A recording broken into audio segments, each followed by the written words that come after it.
ተቋሉ እባካችሁ ሰው ከምታሳቀቁ እወቁ ጠይቁ ጠንቅቁ ሳታውቁ ለእህቶቻችን ፈተና አትሁኑ እህቶቻችንም ባይሆን ጥሩ ስሜት ካልተሰማችሁ ሰውነታችሁን መታጠብ እንዲሁም አንቀጸ ስጋችሁን ወይም የከበረውን ቦታ ብቻ በመታጠብ ጸሎታችሁን መቀጠል ትችላላችሁ ምናልባት የስንፍና ምክር ሰምታችሁ ካልሆነ በስተቀር ከወር እስከ ወር ጸሎት የምትተውበት ምክንያት የለም በሱባኤ ወቅት የወር አበባ ቢታየን ምን እናድርግ ሴት በወር አበባ ጊዜ መጸለይ ትችላለች በወር አበባ ጊዜ የሚከለከልስ ጸሎት አለ የሚሉን እንመል ይሄ 150 ዳዊት የያዘ ነው 150 የሚባለው ሰኞ 30ው መዝሙር ማክሰኞ 30ው መዝሙር ረቡዕ 30ው መዝሙር ሐሙስ 30ው መዝሙር ዓርብ 30ው መዝሙር 150ው ያልቃል ዓርብ ላይ ማለት ነው ከዚያ በኋላ ቅዳሜ ነቢያትን 15 ነቢያት አለ እዚሁ ላይ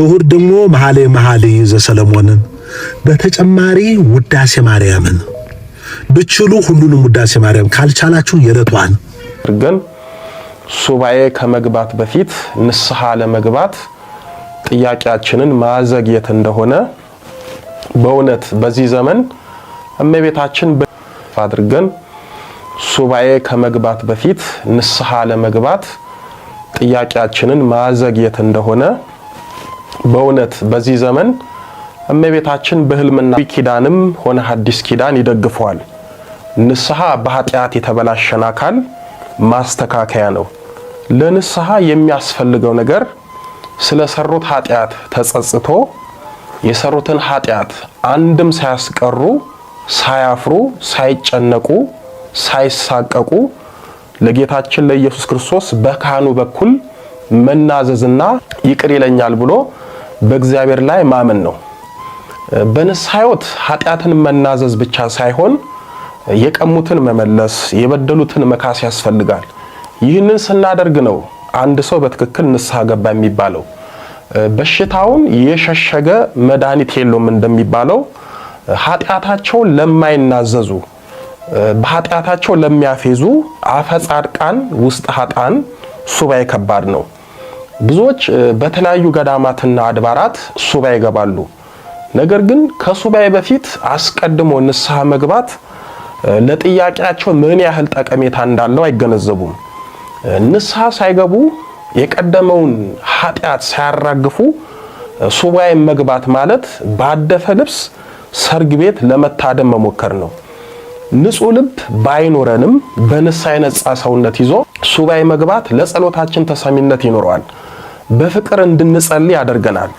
ለጥያቄያችን አፋጣኝ መልስ ያሰጠናል ከ18 ዓመት በፊት ወሎ ስሪንቃ ቅድስት አርሴማ ለሱባኤ ሄጄ በአጋጣሚ አንዲት ወጣት ልጅን መንገድ ላይ ተዋውቂያት አብረን እስከ ገዳሙ ተጓዝን በሰባተኛው ቀን ከሱባኤ መልስ ይችኑ ልጅ አግኝቻት ስለ ሱባኤው ስጠይቃት በህልሟ ንስሐ እንድትገባና የከበዳትን ለህይወቷ እንቅፋት የሆነባትን የኃጢአት ሸክም በንስሐ አራግፋ እንድትመጣ እንደታዘዘች ነግራኛለች እንኳን ሱባኤ ገብቶ ለችግር መፍትሄ አግኝቶ ለሞጣት ቀርቶ በመደበኛው መንፈሳዊ ህይወታችንም ንስሐ የህይወታችን አንዱ አካል መሆን አለበት ንስሐን እንኳንኛ ቀደምት አባቶቻችን ወድቀው የተነሱበት ወደ ፈጣሪያቸው የተጓዙበት የብርሃን መንገድ ነው ንስሐ ሳይገቡ ሱባኤ መግባት ቢቻልም ኃጢአታችን ግን በእኛና በእግዚአብሔር መካከል ግድግዳ ይሆናል ማለትም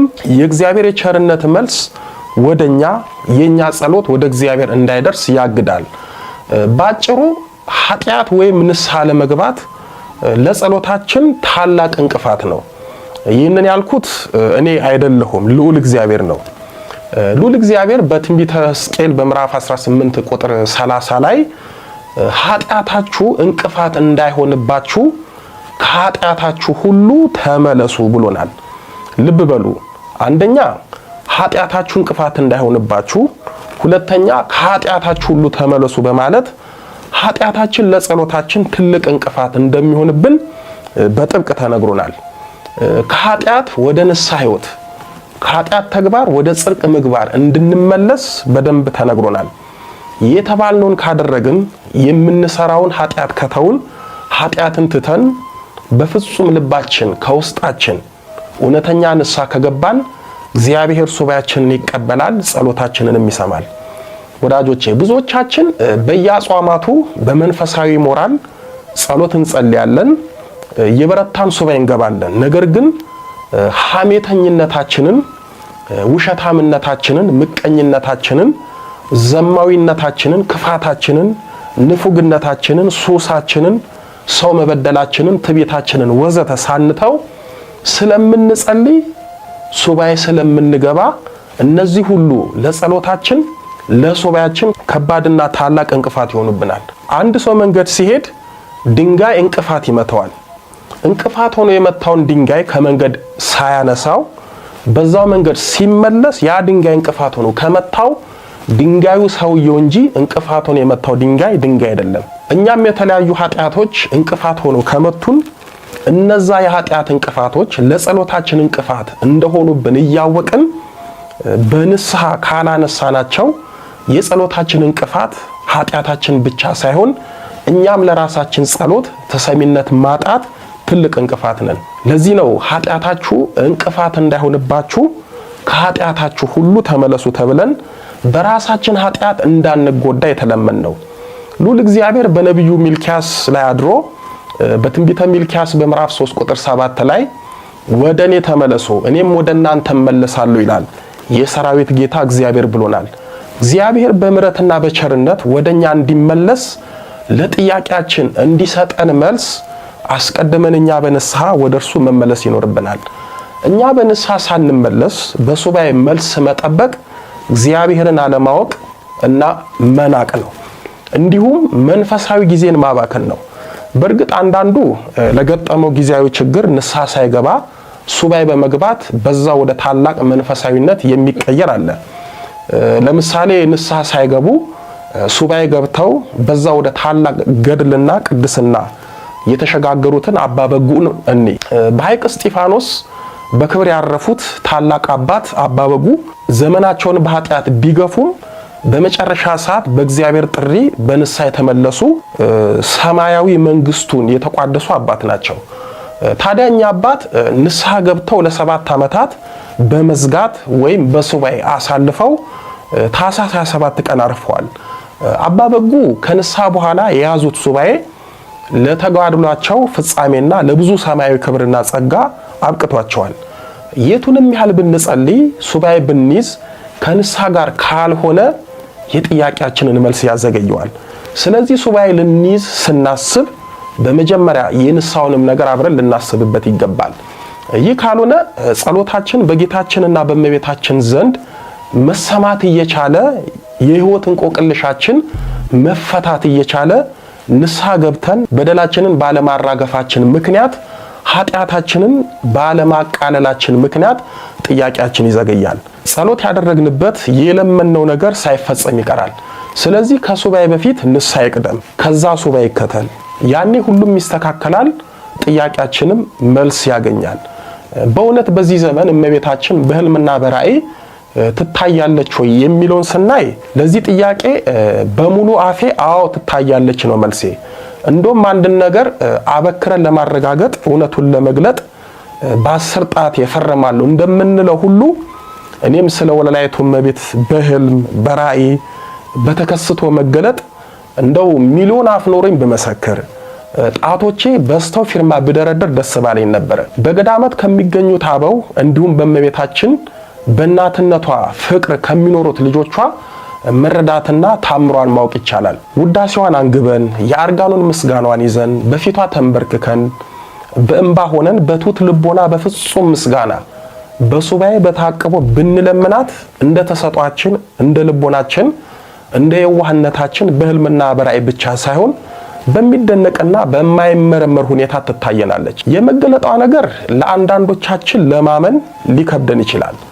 የምንጠራጠረው ወይም ለማመን የሚከብደን እዛ ደረጃ ስላልደረስን ነው።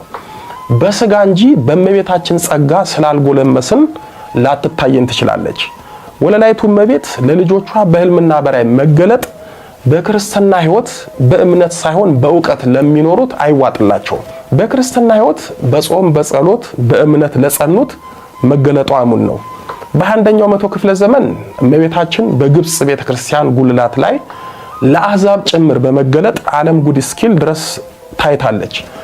ጻድቃኔ ማርያም በሱባኤና በጸሎት ለተወሰኑት በመገለጥ እንደ ሰው እየተነጋገረቻቸው የሺዎችን እንቆቅልሽ በመፍታት የወደፊቱን ሕይወታቸውን በመንገር ታምር እየሰራች ነው። አብዛኞቻችን እመቤታችንን በስም ከማወቅና የለመናትን ነገር በስውርና በግልጽ ከምታደርግልን በስተቀር ብዙም አናውቃትም። ከእርሷ ጋር በጸሎት የጠበቀ ግንኙነት ከጀመርን ግን ብዙ ድንቆችን እናያለን። በታምረ ማርያምና በገድለ ቅዱሳን ላይ ወለላይቱ እመቤት በራእይና በህልም ብቻ ሳይሆን በአካል በመገለጥ ቃል በቃል እንደምትነጋገር ተጽፏል። የእመቤታችን መገለጥ በክርስትና ሕይወት ውስጥ በጸሎት ላልተጋን አዲስ ሊሆንብን ይችላል። ግን ወደ እርሷ በጸሎት የተጠጋ የዚህ ታምር ተቋዳሽ ይሆናል። የክርስትና ሕይወት እንደ ሥጋ ሕይወት እድገትና ደረጃ አለው። በመሆኑም በክርስትና ሕይወት በመንፈስ ቅዱስ ጸጋ እየጎለመስን በሄድን ቁጥር ብዙ ምስጢራትን እናያለን። በአምልኮት ሕይወት እየበረታችሁ ውዳሴ ማርያም ጧትና ማታ እየጸለያችሁ በአርጋኖን እያመሰገናችሁ እየጸናችሁ ስትሄዱ የእመቤታችንን በህልም በራእይ መገለጥ በጊዜ ሂደት የምታዩት ይሆናል። በተለይ ከዚህ ታምሯ ተካፋይ የሆናችሁ ምስክሮቿ እንደሆናችሁ ተስፋ አደርጋለሁ። ያስተማረን የመከረን የአባቶቻችን አምላክ ልዑለ ባሕሪ ቅዱስ መድኃኔ ዓለም ኢየሱስ ክርስቶስ ክብር ምስጋና ይድረሰው። ድንግል ስንላት ጌታን ወልዳ የተገኘች ጌታን የወለደች ስንላት ድንግል የሆነች ስሟን ለመጥራት ከሰማይ ከምድር የከበደች መንበረ ፀሐይ መንበረ ሥላሴ የጌታችን የመድኃኒታችን የኢየሱስ ክርስቶስ እናት ወለላይቱ እመቤት ድንግል ማርያም ምስጋና ይድረሳት። አሜን። በፍልሰታ ምንድነው የምንጸልየው? ይሄ 150 ዳዊት የያዘ ነው። 150 የሚባለው ሰኞ 30ውን መዝሙር፣ ማክሰኞ 30ውን መዝሙር፣ ረቡዕ 30ውን መዝሙር፣ ሐሙስ 30ውን መዝሙር፣ ዓርብ 30ውን መዝሙር 150ው ያልቃል ዓርብ ላይ ማለት ነው። ከዚያ በኋላ ቅዳሜ ነቢያትን 15 ነቢያት አለ እዚሁ ላይ። እሁድ ደግሞ መኃልየ ዘሰሎሞንን፣ በተጨማሪ ውዳሴ ማርያምን ብችሉ ሁሉንም ውዳሴ ማርያም ካልቻላችሁ የዕለቷን በተጨማሪ ብችሉ ቅዳሴ ማርያምን በዚህ በፍልሰታ ሊቀር የማይገባ ጸሎት ማለት ነው። እነዚህን በአግባቡ ከእንቅልፋችን ቀነስ አድርገን 7 ሰዓት 8 ሰዓት እንተኛ ከሆነ 4 ሰዓት 3 ሰዓት ተኝተን አሁን ያልኳችሁን በአግባቡ እንድጸልዩ አሳስባለሁ። ከጾም ከጸሎት ጋራ አንድ ላይ ሱባኤው እንድናሳልፍ ዳዊት ያላችሁ ይችን ጸሎት እንዳታስታጉሉ አደራ ማለት እፈልጋለሁ። ይሄን ካደረግን እግዚአብሔር አይለየንም፣ እመብርሃንም ተባረከ። በሱባኤ ወቅት የወር አበባ ቢታየን ምን እናድርግ? ሴት በወር አበባ ጊዜ መጸለይ ትችላለች?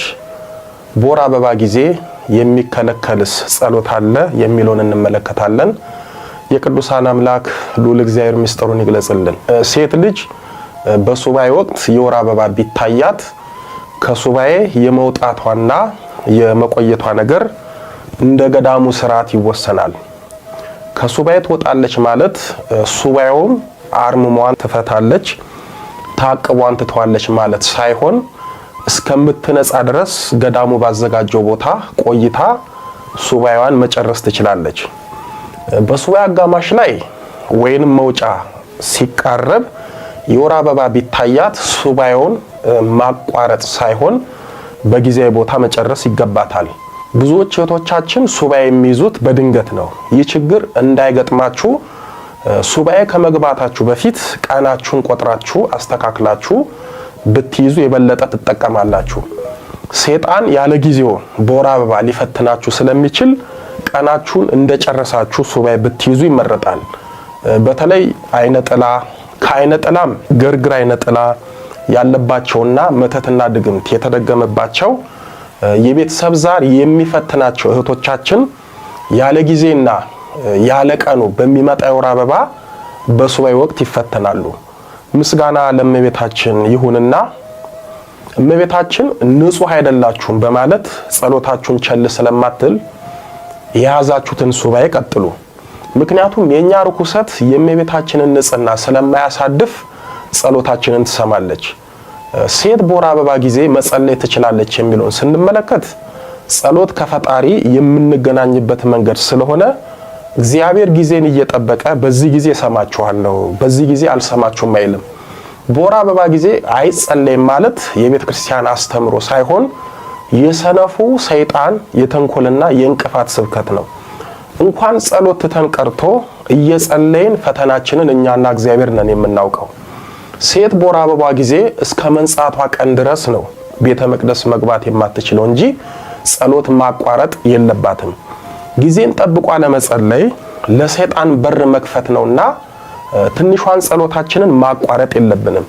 በወር አበባ ጊዜ ሆናችሁ ንጹህ አይደለንም ብላችሁ ስጋዊ ምግብ መብላት እንደማትተው ሁሉ ጸሎት የነፍስ ምግብ ነውና ነፍሳችሁን ለ7 ቀን ከውዳሴ ማርያም፣ ከሴነ ጎልጎታ፣ ከአርጋኖን፣ ከሰይፈ ሥላሴ፣ ከሰይፈ መለኮትና ከተለያዩ የጸሎት ማዕድ እየከለከላችሁ ሕያዊት ነፍሳችሁን ማስራብ የለባችሁም።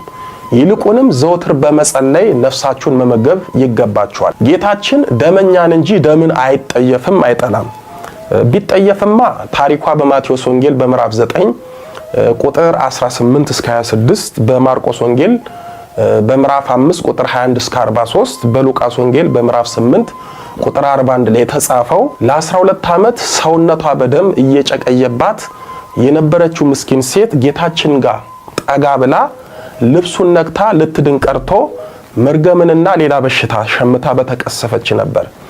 ጌታችን ግን መልካም አመጣጧን የዓመታት ጭንቀቷን ተመልክቶ ከነደሟ ተቀብሎ በልቧ የነበረውን አውቆ የደሟን ምንጭ አድርቆ እምነቷን አድንቆ ከጤናዋ ጋር በሰላም ወደ ቤቷ መልሷታል። የመብራን ልጆች የእመቤታችንን ባህሪ ያላወቅንም እንጂ እርሷ ጥይፉነት ከቶ በባህሪዋ የለም። የዛሬውን ያደርገውና ሁላችንም ስንወለድ እናቶቻችን በምጥ ሰዓት ከነደማቸው በጸሎትና በጭንቀት ጠርተዋት አዋልዳቸዋለች። አሁንም ታዋልዳለች። በአራስነታቸው ጊዜ ከነርሱ አትለይም። እስከ ስሙም የማርያም አራስ ተብሎ አይደል የሚጠራው። አንዳንዶቹ እንኳን ሊጸለይ ቀርቶ የጸሎት መጻሕፍትም አይነካም እያሉ እህቶቻችንን የሚያሳቅቁ አሉ። እባካችሁ ሰው ከምታሳቅቁ እወቁ፣ ጠይቁ፣ ጠንቅቁ። ሳታውቁ ለእህቶቻችን ፈተና አትሁኑ። እህቶቻችንም ባይሆን ጥሩ ስሜት ካልተሰማችሁ ሰውነታችሁን መታጠብ እንዲሁም አንቀጸ ስጋችሁን ወይም የከበረውን ቦታ ብቻ በመታጠብ ጸሎታችሁን መቀጠል ትችላላችሁ። ምናልባት የስንፍና ምክር ሰምታችሁ ካልሆነ በስተቀር ከወር እስከ ወር ጸሎት የምትተውበት ምክንያት የለም። ሌሎች ደግሞ በወር አበባ ጊዜ አይጾምም ይላሉ። ከየት እንዳገኙት ባይገባኝም የቺ በወር አበባ አመካኝቶ ለመብላት አንኩቶ ይመስለኛል። በወር አበባ ጊዜ አንዳንድ እህቶቻችን ከፍተኛ የህመምና የስቃይ ስሜት የሚሰማቸው ብሎም እስከ ሕክምና የሚያደርሳቸው ከሆነ ምናልባት መድኃኒት ሊወስዱ ስለሚችሉ እነርሱን አይመለከትም። ሰው የሚረክሰው በወር አበባ ጊዜ ሳይሆን ኃጢአት በመስራት ስጋችንንም ነፍሳችንንም ስናደማ ነው። ያኔ በሁሉም እንረክሳለን።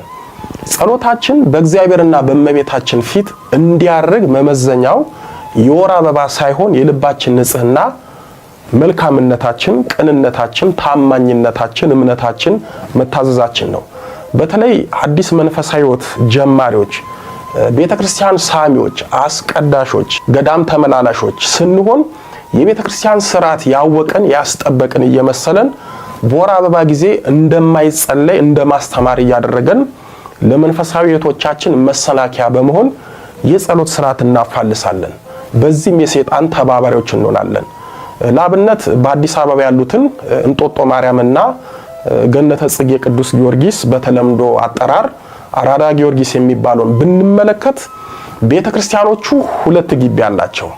ለምን እንደዚያ የተሰሩ ይመስላችኋል? ባለ 2 ግቢ የሆኑበት ምክንያት ሴቶችና ወንዶች ንጹህ በማይሆኑበት የሥጋ ድቀት በሚያገኛቸው ጊዜና በትዳር የሚኖሩት ሕጋዊ ሩካቤ ሥጋ ሲፈጽሙ በእነዚህ ምክንያት ከቤተ ክርስቲያን ደጅ እንዳይርቁና በዚሁ በአንደኛው ግቢ ውስጥ ሆነው ኪዳን እንዲያደርሱ፣ ቅዳሴ እንዲያስቀድሱ፣ ጸሎት እንዲጸልዩና ትምህርተ ወንጌል እንዲማሩበት ነው። ስለዚህ 2 ግቢ ተደርገው የሚሰሩት አንደኛው ንጹህ ያልሆኑ ጊዜ እንዲገለገሉበት ሲሆን፣ ሁለተኛው ግቢ ደግሞ የመንጻት ጊዜያቸውን ሲጨርሱ ወደ ሁለተኛው ወይም ወደ ቤተ ክርስቲያኑ ግቢ መግባት እንዲችሉ እንጂ ለሌላ የተሰሩ አይደለም። አባቶቻችን ለተፈጥሮ ግዳጅ እንደዚህ ተጨንቀው ምዕመናን ከቤተ ክርስቲያን ሳይርቁ እንዲገለገሉ ስርዓት ሲሰሩ እኛ አዋቂዎች ሳንሆን አዋቂዎች ትልቅ እንቅፋት እንሆናለን። ወዳጆቼ ቤተክርስቲያናችን ከሰራችልንና ከደነገገችልን የግል ጸሎቶች ውስጥ በወር አበባ ጊዜ ይሄ አይጸለይም፣ ይሄ የተከለከለ ነው ብላ አላስተማረችንም። ስለዚህ ያስለመድናቸውን ጸሎቶች ሁሉ መጸለይ እንችላለን። የመብራን ልጆች ራሳችሁን ከኃጢአት እንጂ ከጸሎት አታርቁ። አንደበታችሁን ከሐሜት እንጂ ከጸሎት አታርቁ። ስጋችሁን ከወር አበባ አንጽታችሁ በልባችሁ ማህደር ቂምና ክፋት ቋጥራችሁ ብትጸልዩ ምን ዋጋ አለው? ከአንድ ሳምንት ከመርገም ጨርቅ ይልቅ በኃጢአት በሐሜት በክፋት ከሚጨማለቅ ሰውነት የሚቀርብ ጸሎት ከደመና በታች ነው። የወር አበባ በአንድ ሳምንት ይነጻል፣ ግን ከሰውነታችን አልነጻ ያሉን ስንት ኃጢአቶች አሉ። ስለዚህ የወር አበባ ላይም ሆናችሁ ንጹም ሆናችሁ በርትታችሁ ተግታችሁ ጸልዩ፣ ጸሎታችሁንም አታቋርጡ። አባ ጊዮርጊስ ዘጋስጫ በአርጋኑን ምስጋናው የምድር ኃጣን ሁላችሁ ወደ ቅድስት ድንግል ኑ፣ በእርሷ ስጦታ ጻርቃን ተሆኑ ዘንድ ልብሳችሁ ያደፈ ሁላችሁ ወደዚች ቅድስት ምንጭ ኑ፣ የይቅርታ ውሃ ወደምታፈስ ልብሳችሁንም በልጇ ደም እጠቡ፣ ለሰማያዊ ሙሽርነት ዝግጁ ተሆኑ ዘንድ ብሏል። ወዳጆቼ መርገመ ሥጋ መርገመ ነፍስን ያራቀችልን እመቤታችን ስለሆነች ጸሎታችንን በሷ ንጽህና እንድትቀበለን ንጹህ ባንሆንም እንማጸናት፣ እንጸልይ። ያስተማረን የመከረን የአባቶቻችን አምላክ ልዑለ ባሕርይ ቅዱስ መድኃኔ ዓለም ኢየሱስ ክርስቶስ ክብር ምስጋና ይድረሰው። ድንግል ስንላት ጌታን ወልዳ የተገኘች ጌታን የወለደች ስንላት ድንግል የሆነች ስሟን ለመጥራት ከሰማይ ከምድር የከበደች መንበረ ፀሐይ መንበረ ሥላሴ የጌታችን የመድኃኒታችን የኢየሱስ ክርስቶስ እናት ወለላይቱ እመቤት ድንግል ማርያም ምስጋና ይድረሳት። አሜን።